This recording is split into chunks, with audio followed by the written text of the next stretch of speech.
네, 10월 15일 새벽 기도회를 시작하겠습니다. 우리 다 함께 찬송가 488장 이 몸의 소망 무언가 3절까지 하겠습니다. 이 몸의 소망 무언가 우리 주 예수뿐일세 우리 주 예수밖에는 믿으리 아주 없도다. 주 나의 반석이시니 그 위에 내가 서리라 그 위에 내가 서리라.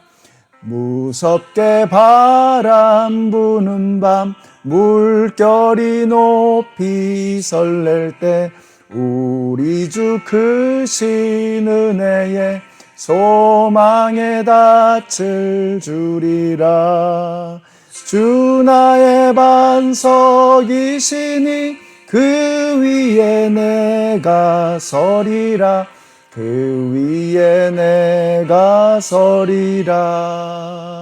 세상에 믿던 모든 것 끊어질 그날 되어도 구주의 언약 믿사와 내 소망 더욱 크리라. 주 나의 반석이시니 그 위에 내가 서리라 그 위에 내가 서리라. 아멘. 오늘 우리에게 주시는 하나님의 말씀은 시편 14편의 말씀입니다. 어리석은 사람은 마음속으로 하나님이 없다 하는구나. 그들은 한결같이 썩어서 더러우니 바른 일을 하는 사람이 아무도 없구나.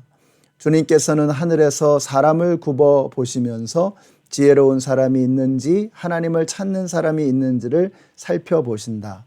너희 모두는 다른 길로 빗나가서 하나같이 썩었으니 착한 일을 하는 사람이 하나도 없구나. 죄악을 행하는 자는 다 무지한 자냐? 그들이 밥 먹듯이 내 백성을 먹으면서 나 주를 부르지 않는구나. 하나님이 의인의 편이시니 행악자가 크게 두려워한다. 행악자는 가난한 사람의 계획을 늘 좌절시키지만 주님은 가난한 사람을 보호하신다. 하나님 시온에서 나오셔서 이스라엘을 구원하여 주십시오. 주님께서 당신의 백성을 그들의 땅으로 되돌려 보내실 때에 야곱은 기뻐하고 이스라엘은 즐거워할 것이다. 아멘. 네, 오늘 시편 14편은 악인들의 악행이 근본적으로 하나님이 없다라고 하는 무신론에서 나오는 것임을 보여주고 있습니다.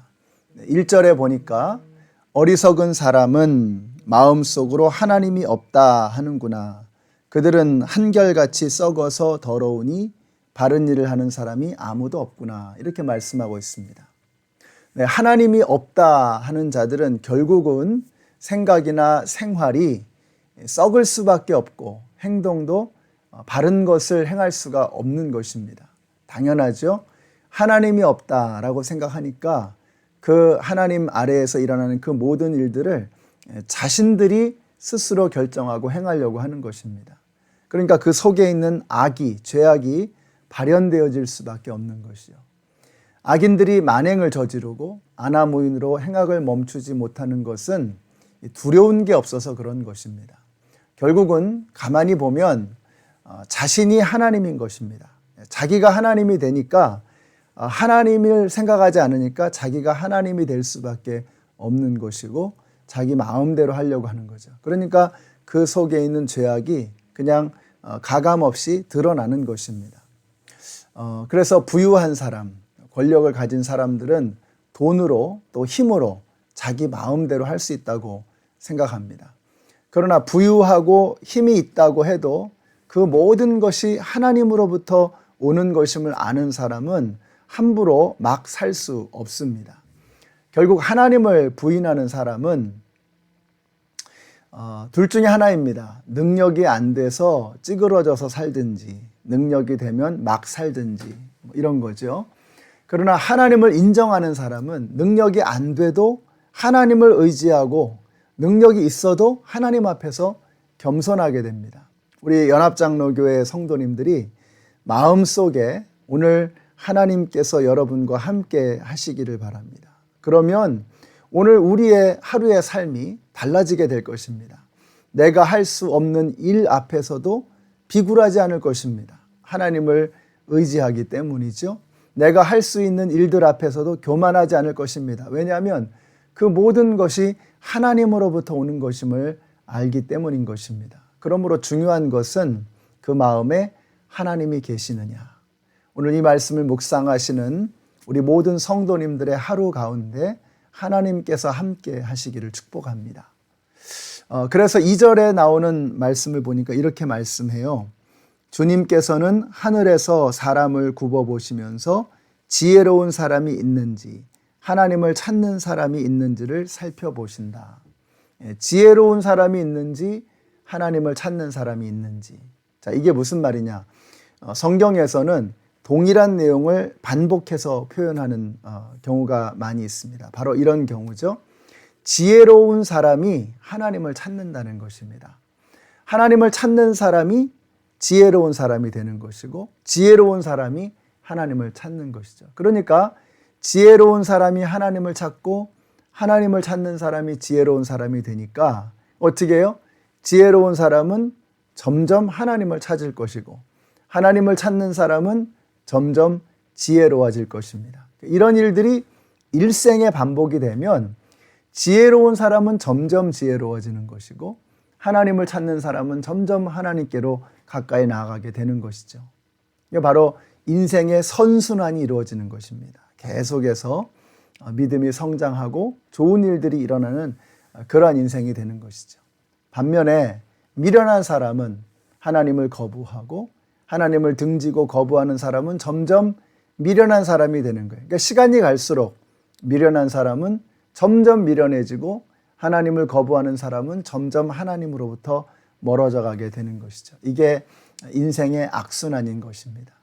우리 연합장로교회 성도님들의 삶 속에 인생의 선순환이 이루어지게 되시기를 바라요. 점점 더 하나님을 찾으시고 점점 더 지혜를 갈망하셔서 여러분의 인생이 점점 더 능력 있고 하나님께로 가까이 나아가는 거룩한 삶이 되시기를 축복합니다. 자, 그럼 우리가 어떻게 해야 되느냐? 그래서 오늘을 우리에게 주신 것입니다. 그래서 오늘 우리에게 시편 14편의 말씀을 주신 것입니다. 오늘 바꾸라는 것입니다. 인생의 터닝 포인트를 오늘로 삼으라는 것입니다. 인생의 변곡점이 바로 오늘이 되어야 한다라고 하는 것이죠. 그래서 오늘 삶의 방향을 되돌리시고 그것이 오늘 여러분에게 정말 인생의 새로운 전환점이 되시기를 바라요. 그래서 오늘부터 내가 주님을 마음으로 가까이 모시기로 결심하시고 오늘부터 하나님으로부터 지혜를 구하기를 간구하시는 그러한 새로운 출발이 오늘 이루어지게 되시기를 바랍니다. 언제부터인가는 삶을 돌이켜야 하는 거잖아요. 그죠? 언제부터는 삶을 돌이켜야만 하는 거예요. 계속 이대로 살 수는 없는 거죠. 게으르게 불성실하게 하나님을 부인하면서 교만한 삶으로 미련하게 그렇게 언제까지 살아갈 수는 없는 거죠. 언제부터인가는 바꿔야 되는데 그걸 언제 바꾸느냐? 오늘 바꾸라는 거예요. 고린도후서 6장 2절에서 보라 지금은 은혜 받을 만한 때요 지금은 구원의 날이로다. 지금이라고 말씀하고 있어요. 오늘 지금 바꿔야 한다는 것입니다. 사랑하는 성도 여러분, 뒤로 미루지 마시고 오늘 돌이키십시오. 오늘 바꾸십시오. 늦을수록 인생은 파괴됩니다. 이를수록 인생의 새로운 희망이 열리게 되는 것입니다. 왜 그러느냐? 5절과 6절에 보시면 이렇게 말씀해요. 하나님이 의인의 편이시니 행악자가 크게 두려워한다. 행악자는 가난한 사람의 계획을 늘 좌절시키지만 주님은 가난한 사람을 보호하신다. 하나님은 의인의 편이시고 악한 자들의 계획을 좌절시키십니다. 그러므로 하나님께로 가까이 나아가는 사람, 하나님에게로 나아가 지혜를 구하는 사람은 하나님께서 편들어 주시는 인생이 될 것이요. 하나님을 거부하고 하나님을 등지고 떠나가는 사람은 하나님께서 그 계획을 좌절시키실 것입니다. 안 될 수밖에 없는 거예요. 오늘 우리 연합장로교회 성도님들이 되는 길로 돌이키시고 우리 오늘을 인생의 전환점으로 변곡점으로 삼으시고 오늘부터 하나님께로 가까이 나아가시고 오늘부터 하나님께 기대는 인생의 지혜를 얻으시는 우리 성도님들이 되시기를 축복합니다. 기도하겠습니다.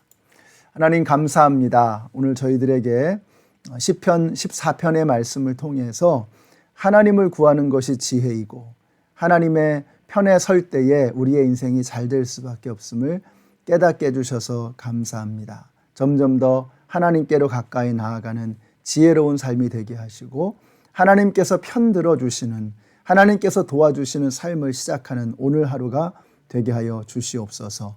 예수님의 이름으로 기도드렸습니다. 아멘. 네, 오늘부터 여러분의 인생에 선순환이 이루어지게 되시기를 축복합니다.